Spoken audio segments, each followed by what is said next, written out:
thank you for taking the time out to watch these videos. Please subscribe to my channel. So I want to talk to you right now about,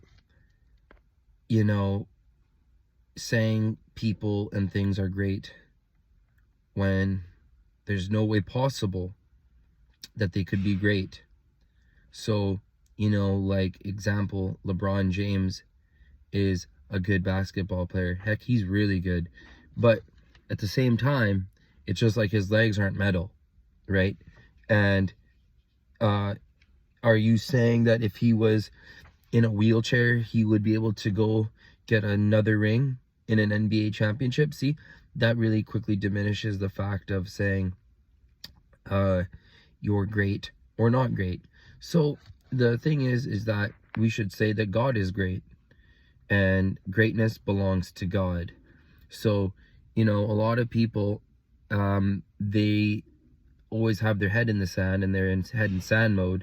So when they hear something like that, their ears perk up and they think like, what? How come I can't be great? Why are you saying he's not great? That's super arrogant, blah, blah, blah, blah, blah. But the thing is that, as human beings, on every level, we're a deeply flawed species, and we have character flaws and design issues that prevent us from ever being quote unquote great. So you could be really good at something, you could be a really good guy, but you're not a quote unquote great guy, because at the end of the day, like God, when he invented you not perfect, right?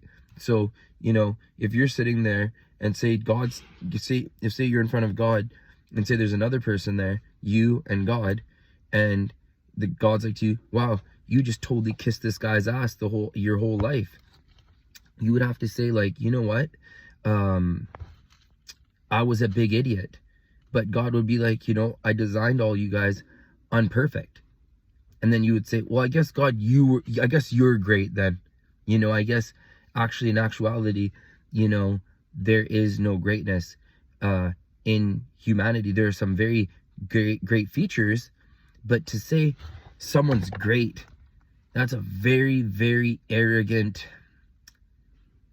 and disrespectful thing to say in the universe. So,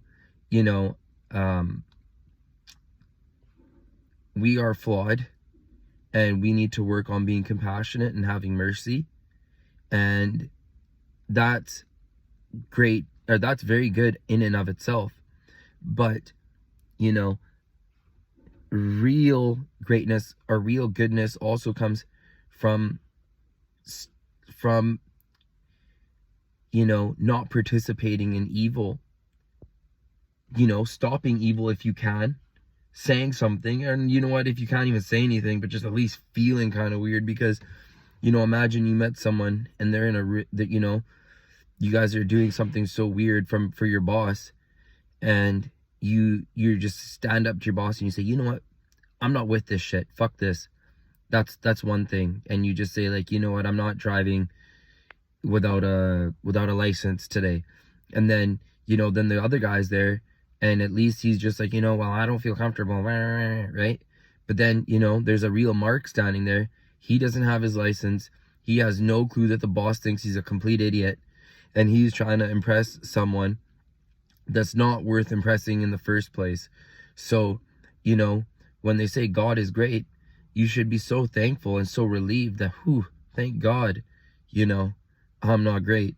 Or thank God, from today forward, I'll never think another human being is great, because again, we're just deeply designed flaw characters that we could never be great.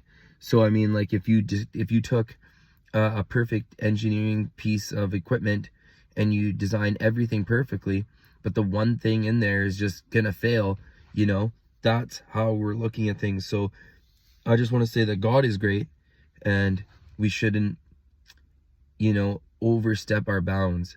And that's also another part of why we shouldn't look at music stars and actors and totally worship them and say they're great, or say Elon Musk is great.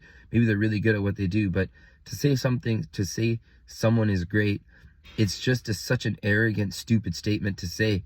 So it also helps you not kiss other people's ass and have some inner confidence, So thank you and have a great night.